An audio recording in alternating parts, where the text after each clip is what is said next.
મેહુલ બોગરો સામાન્ય જનતા માટે લડે છે.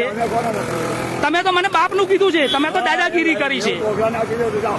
મેહુલ બોગરા જે ગુજરાતની પબ્લિક વકીલ છે, સામાન્ય પબ્લિક માટે લડે છે. ના, તમે પબ્લિકને બિયાડો છો. મેહુલ બોગરા સાચું જ કરે છે. મેહુલ બોગરા સાચું જ કરે, આમ જનતા માટે લડે છે. ઓલ ગુજરાત માટે લડે છે, સામાન્ય પબ્લિક માટે લડે છે. સાહેબ કોઈ વાંધો નહીં. તો સાહેબ તમે ખોટી રીતે મને ફસાવો છો. સીટ બેલ્ટ, હા સીટ બેલ્ટ હતો.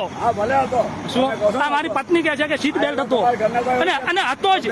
તમે તમારી પાસે સીસીટીવી કેમેરા તો જોઈ લો, મારી પાસે વિડીયો હતો. તો તમે સાહેબ મને ખોટી રીતે ધમકાવી અને હેરાન કરો છો.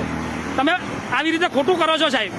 પોલીસ વાળા આવું ન કરી શકે એમ નહીં, પણ તમે ખોટો મેમો અપાવો છો. પણ શાનો? મારી પાસે સીટ બેલ્ટ હતો.